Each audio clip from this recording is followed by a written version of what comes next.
Hello and welcome to all. आज हम welding के एमसीक्यू डिस्कस करेंगे, मल्टी चॉइस क्वेश्चंस। पहला question, within the heat affected zone HAZ in a fusion welding process the work material undergoes option A microstructural changes but does not melt, option B neither melting nor microstructural changes, option C both melting and microstructural changes, option D melting and retains the original microstructural changes। Welding को 3 zone में divide किया जा सकता है।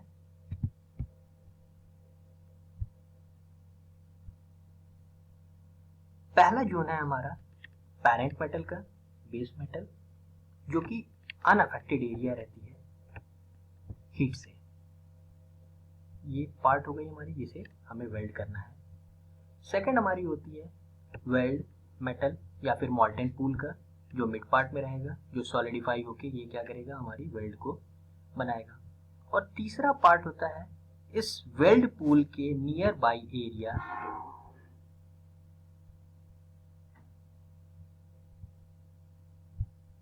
ये near by area जो कि हमारे मॉल्टेन पूल के बहुत ही पास होता है। ये एग्जिस्ट कहाँ करती है, हमारी पेरेंट मेटल में एग्जिस्ट करती है।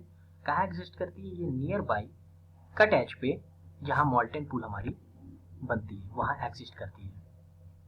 यहाँ ये होती कैसे जनरेट है, due to exposure of high amount of heat. और ये हाई अमाउंट ऑफ हीट कहाँ से आती है, ये हमारी वेल्ड पूल मॉल्टेन मेटल से हमारी आती है, जो कि बहुत ज़्यादा टेम्परेचर पे होती है। और ड्यू टू मेनली कह सकते हैं कि कंडक्शन की वजह से हीट क्या होती है, हमारी ट्रांसफर होती है इस पेरेंट मेटल में, नियर बाई एरिया में। अब यहाँ होता क्या इस जोन में एग्जैक्टली, हीट अफेक्टेड जोन में, कि ये टेम्परेचर इतना हाई होता है कि यहाँ माइक्रो स्ट्रक्चरल चेंजेस आ जाती है हमारी हीट अफेक्टेड जोन में, जो कि नियर बाई एरिया होती है। मगर ये इतना ज़्यादा अमाउंट नहीं होता है कि हमारी मटेरियल को मेल्ट कर दे। इसका एक similar process heat affected zone को आप रिलेट कर सकते हैं हीट ट्रीटमेंट प्रोसेस से, जहां हम मटेरियल को हीट करते थे डिफरेंट रेट पे, यानी क्रिटिकल टेम्परेचर से ऊपर करते थे या फिर नीचे करते थे, मगर मेल्टिंग पॉइंट्स हम कम करते थे। और डिफरेंट कूलिंग रेट से उसे हम क्या करते थे, ठंडा करते थे मेटल को अपनी रिक्वायरमेंट के हिसाब से, कि अगर हमें हार्डनेस चाहिए, टफनेस चाहिए, तो उस वे से हम क्या करते थे, उसे कूलिंग रेट भी करते थे, जिसे एनलिंग, नॉर्मलाइजिंग, वाटर क्वेंचिंग और टेम्परिंग प्रोसेस से डिनोट करते थे। बस एक चीज यहाँ समझने वाली है कि हीट अफेक्टेड जोन जो है वो अनडिजायरेबल है, जबकि हीट ट्रीटमेंट प्रोसेस वो डिजायरेबल हो रही थी। यानी कि ये जो हीट अफेक्टेड जोन यहाँ जनरेट हो रहा है वो अनचाही चीज हो रही है, जबकि हीट ट्रीटमेंट प्रोसेस हम जानबूझ के करते थे, डिजायरेबल होती थी। तो इसका ऑप्शन हमारा हो जाएगा option A, microstructural changes but does not melt. अगले क्वेश्चन पे बढ़ते हैं, question number 2, which one among the following welding processes uses non-consumable electrode? Option A gas metal arc welding, option B submerged arc welding, option C gas tungsten arc welding, option D flux coated arc welding। अब पहले 3 option को अगर ध्यान से देखें, option A को gas metal arc welding, जहां हम कंज्यूमेबल इलेक्ट्रोड यूज करते थे, चाहे कॉपर का हो, माइल्ड स्टील हो। समर्ज आर्क वेल्डिंग, जहां कंज्यूमेबल इलेक्ट्रोड हम यूज करते थे। फ्लक्स कोटेड आर्क वेल्डिंग यानी मैनुअल मेटल आर्क वेल्डिंग की बात कर रहे हैं, वहां पे भी हम कंज्यूमेबल इलेक्ट्रोड की बात करते थे। अब अगर यहां हम गैस टंगस्टन आर्क वेल्डिंग की बात करें,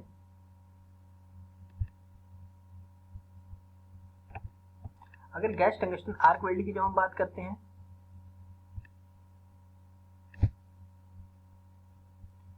तो हम क्या देखते हैं कि इस प्रोसेस में टंगस्टन का एक इलेक्ट्रोड यूज करते हैं, जिसमें हम सील्ड गैस यूज करते हैं आर्गन की, जो क्या करती है, हमारी आर्क को और मॉल्टेन पूल को प्रोटेक्ट करती है, जिससे कि वो मॉल्टेन पूल और आर्क हमारी एटमॉस्फेरिक गैसेस से रिएक्ट ना कर पाए, और वहां टंगस्टन का इलेक्ट्रोड हमारा मेल्ट नहीं करता था, वो एक नॉन कंज्यूमेबल इलेक्ट्रोड होता था।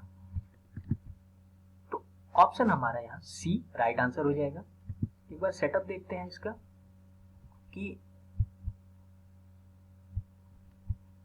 ये हमारी इलेक्ट्रोड, ये हमारी इनर्ट गैसेस हो रही हैं,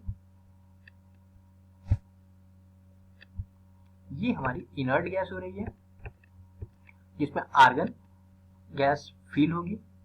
इसकी सप्लाई हम देते हैं इलेक्ट्रोड होल्डर से, जिससे क्या जिसके पेरीफेरी से यानी इलेक्ट्रोड के चारों ओर से ये गैस रिलीज होगी जब हम आर्क जनरेट करेंगे। यहाँ पे एक टंगस्टन का ये इलेक्ट्रोड यूज कर रहे हैं।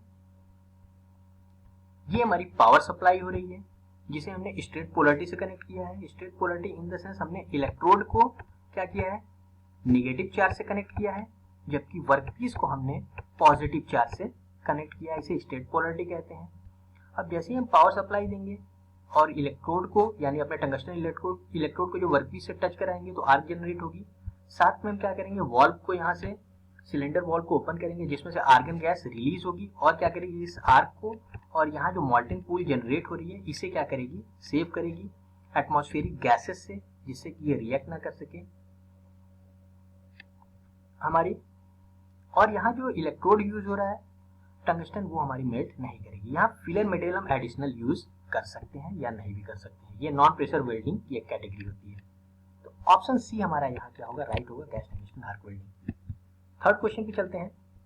Temperature of a carbonizing flame in a gas welding is that of a neutral और ऑक्सीडाइजिंग फ्लेम। जो कार्बोनाइजिंग फ्लेम का टेम्परेचर होता है न्यूट्रल और ऑक्सीडाइजिंग फ्लेम के कंपेयर में क्या होगा। Option A lower than, option B higher than, option C equal to और ऑप्शन डी अनरिलेटेड टू। यहाँ पे ऑप्शन हमारा ए राइट आंसर होगा, लोअर देन होगा, यानी कार्बोनाइजिंग टेम्परेचर का फ्लेम जो होगा वो जो जनरेट हो रही होगी लेस देन होगा हमारी न्यूट्रल और ऑक्सीडाइजिंग फ्लेम से। हम तीनों फ्लेम को एक एक करके देखते हैं। ये हमारी टॉर्च टिप हो रही है। इस टॉर्च टिप पे क्या हो रही है, एसिटिलीन और ऑक्सीजन गैस का मिक्सचर यहाँ पे रिलीज हो रही है जिसे हम लाइटर के थ्रू बर्न कर रहे हैं। बर्न करने पर कार्बोनाइजिंग फ्लेम में हम क्या देखते हैं, इस कार्बोनाइजिंग फ्लेम में देखते हैं यहाँ 3 लेयर जनरेट होती है, पहली, दूसरी और तीसरी, जिसे इनर, इंटरमीडिएट और आउटर कोन से हम मेंशन कर रहे हैं। इनर कोन हमारी व्हाइट कलर की होती है जिसका टेम्परेचर अराउंड 2900 डिग्री सेंटीग्रेड होता है। इंटरमीडिएट जो कोन हो रही है वो हमारी रेड कोन हो रही है और आउटर कोन हमारी जो हो रही है ब्लू कलर की हो रही है जिसका टेम्परेचर अराउंड 1200 से 1300 डिग्री सेंटीग्रेड होता है। यहाँ पे जानने वाली चीज है कि जो कार्बोनाइजिंग फ्लेम होता है उसमें 3 कोन जनरेट होती है जिसमें हमें टेम्परेचर किस पे कॉन्सेंट्रेट करना है, हमें इनर कोन की टेम्परेचर पे कॉन्सेंट्रेट करना है जिसका टेम्परेचर अराउंड 2900 होता है। नेक्स्ट देखते हैं न्यूट्रल फ्लेम का। अब न्यूट्रल फ्लेम में फिर से ये टॉर्च टिप रही जहाँ एसिटिलीन और ऑक्सीजन गैस का मिक्सचर मिल रहा है और फिर से हम लाइटर के थ्रू बर्न करते हैं। यहाँ हमारे पास 2 टिप जनरेट होती है, कौन सी, एक इनर कोन और एक आउटर कोन जनरेट होती है। इनर कोन का टेम्परेचर 3100 डिग्री सेंटीग्रेड के करीब होता है। आउटर कोन का टेम्परेचर पहले की तरह ही यानी कार्बोनाइजिंग फ्लेम की तरह 1200 से 1300 डिग्री सेंटीग्रेड होता है। तो फिर से हमें कॉन्सेंट्रेट कहाँ करना है, हमें कॉन्सेंट्रेट करना है इनर कोन के टेम्परेचर पे। इसका टेम्परेचर अराउंड 3100 डिग्री सेंटीग्रेड हो रहा है जो कि ज्यादा है कंपेयर टू कार्बोनाइजिंग फ्लेम से। और तीसरी फ्लेम होती है हमारी ऑक्सीडाइजिंग फ्लेम होती है। ऑक्सीडाइजिंग फ्लेम की हम बात करें तो यहाँ पे भी 2 कोन जनरेट होती है, इनर कोन जो कि व्हाइट कलर की होती है जिसका टेम्परेचर अराउंड 3300 डिग्री सेंटीग्रेड होता है और एक आउटर कोन जो जनरेट होती है वो ब्लू कलर की होती है जिसका टेम्परेचर पहले की तरह ही 1200 से 1300 डिग्री सेंटीग्रेड होता है। तो इस तरह हम अगर तीनों के इनर कोन टेम्परेचर को कंपेयर करें तो मिनिमम हमारी कार्बोनाइजिंग फ्लेम आती है जो कि यानी लोअर देन होगी अदर 2 फ्लेम्स यानी न्यूट्रल एंड ऑक्सीडाइजिंग फ्लेम। अगले क्वेश्चन में बढ़ते हैं। Electrodes used in arc welding are coated. This coating is not expected to. Option A provide protective atmosphere to the weld. Option B stabilize the arc. Option C add alloying element. And option D prevent electrode from contamination. अगर यहाँ option wise चलें तो जो हम coating करते हैं electrode के ऊपर वो फ्लक्स होती है।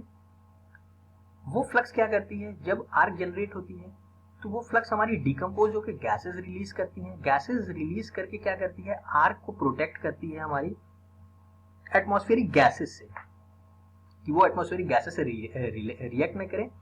अदरवाइज मॉल्टेन पूल जो हमारी है वो बहुत हाई टेम्परेचर पे होगा, वो गैसेस के साथ रिएक्ट करके पोरोसिटी, ब्लो होल्स एक्सेट्रा हमारी डिफेक्ट जनरेट कर देगा हमारी वेल्डिंग में, जिससे हमारी वेल्डिंग की स्ट्रेंथ वीक हो जाएगी। तो बिल्कुल पहला ऑप्शन हमारी यहाँ राइट है कि हमारी जो कोटिंग होती है ऑन इलेक्ट्रोड पे वो प्रोटेक्ट करती है हमें एटमॉस्फेयर टू वेल्ड। सेकेंड बात करें स्टेबलाइज टू आर्क, बिल्कुल जब कोटिंग हम कर देते हैं अपने बेयर इलेक्ट्रोड पे तो वो हमारी आर्क को क्या करती है, स्टेबलाइज कर देती है।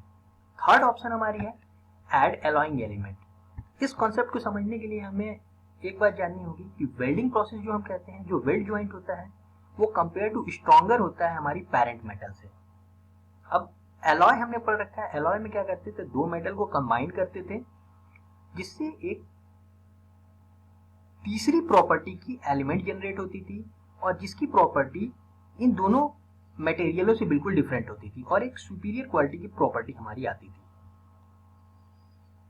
जैसे ब्रास और ब्रॉन्ज की जब बात करते हैं तो ये क्या है, एलॉय हो रही है हमारी कॉपर की, जिसमें जिंक एंड टीन का मिक्सचर लेते हैं अलग अलग कॉपर में, और इनकी प्रॉपर्टी फार बेटर है हमारी compare to parent metal copper से। तो यहां अगर बात करें ऐड एलॉइंग एलिमेंट, तो ये बिल्कुल यहाँ सही ऑप्शन हो रही है कि हम ऐड एलॉइंग एलिमेंट करते हैं, जिससे क्या हो सके हमारी वेल्ड पूल, मॉल्टेन पूल जब सॉलिडिफाई हो तो एक कंपेयर टू ज्यादा स्ट्रॉन्गर बॉन्ड जनरेट हो उस पेरेंट मेटल से। फोर्थ ऑप्शन की बात करें प्रिवेंट इलेक्ट्रोड फॉर्म कंटेमिनेशन। देखिए ये कंटेमिनेशन तो करता है, बिल्कुल करता है इलेक्ट्रोड, मगर हमारी एटमॉस्फेरिक गैसेस से कंटेमिनेशन ये करता है कि क्या करता है, दूरी बनाए रखता है हमारी वेल्ड पूल को, मॉल्टेन पूल को, वेल्ड बेड को, मॉल्टेन पूल को, जिससे कि वो रिएक्ट ना कर सके और हमारी जो ज्वाइंट है उसमें डिफेक्ट ना आ सके, ना कि ये प्रिवेंट करता है हमारे इलेक्ट्रोड को। तो ऑप्शन डी यहाँ हमारा क्या होगा, राइट ऑप्शन होगा, इन द सेंस कि electrode used in arc welding are coated, this coating is not expected to prevent electrode from contamination. ये हमारी इलेक्ट्रोड हो रही है जिसपे हमने ये कोटिंग कर रखी है। अगले क्वेश्चन पे पढ़ते हैं, fifth question, the ratio of acetylene to oxygen is approximately for neutral flame used in a gas welding. अब जब गैस वेल्डिंग की बात करते हैं तो वहां पे ऑक्सीफ्यूल गैस वेल्डिंग की जब बात करेंगे तो वहां पे हम एसिटिलीन और ऑक्सीजन गैस का कॉम्बिनेशन को यूज करते हैं। अब ये एसिटिलीन और ऑक्सीजन का कॉम्बिनेशन डिफरेंट रखते हैं डिफरेंट फ्लेम की रिक्वायरमेंट के हिसाब से। जब न्यूट्रल फ्लेम की हम बात करते हैं तो हमारी एसिटिलीन और ऑक्सीजन की जो कॉम्बिनेशन होता है वो इक्वल रेशियो रखते हैं, यानी 1:1 का हम रेशियो को रखते हैं। तो यहाँ राइट आंसर हो जाएगा हमारा एसिटिलीन टू ऑक्सीजन रेशियो कितनी होगी, 1:1 होगी फॉर न्यूट्रल फ्लेम के लिए। जब ऑक्सीडाइजिंग फ्लेम की बात कर रहे होंगे तो क्या होगा, ऑक्सीजन की अमाउंट हमारी ज्यादा होगी कंपेयर टू एसिटिलीन से, कह सकते हैं 1:1.5 फॉर ऑक्सीडाइजिंग फ्लेम। यही कार्बोडाइजिंग फ्लेम की बात करेंगे तो वहां पे एसिटिलीन की अमाउंट को हम ज्यादा रखेंगे कंपेयर टू ऑक्सीजन के, कह सकते हैं 0.9:1 का रेशियो रखेंगे कार्बोडाइजिंग फ्लेम के लिए। अगले क्वेश्चन पे बढ़ते हैं, sixth question, in DC welding the straight polarity electrode negative results in. Straight polarity में हम क्या करते हैं, इलेक्ट्रोड को नेगेटिव रखते हैं और वर्कपीस को पॉजिटिव रखते हैं, इसका रिजल्टेंट क्या होता है। Option A lower penetration, option B lower deposition rate, option C less heating of a workpiece, option D smaller weld pool. देखिए जब इलेक्ट्रोड को हम निगेटिव कर देते हैं और वर्कपीस को पॉजिटिव करते हैं तो यहाँ हीट हमारी ज्यादा जनरेट होती है ऑन वर्कपीस पे। तो यानी हम अगर कहें less heat on a workpiece तो ये तो पहले गलत ऑप्शन हो जाएगा हमारा, यानी यहाँ पे हीट हमारी क्या होगी, ज्यादा जनरेट होगी वर्कपीस पे। फिर सेकंड ऑप्शन बात करें lower deposition rate, A option पे आते हैं लोअर पेनिट्रेशन, जब हमारी वर्कपीस ज्यादा हीट होगी तो वहां पेनिट्रेशन भी अच्छा होगा। स्मॉलर वेल्ड पूल, ये भी हमारा ऑप्शन यहाँ गलत होगा, यहाँ ऑप्शन बी हमारा राइट आंसर होगा लोअर डिपोजिशन रेट, क्योंकि वहां हमारा इलेक्ट्रोड कम गर्म हो रही होगी। तो ऑप्शन बी हमारा यहाँ राइट आंसर हो जाएगी। Thank you for watching this video.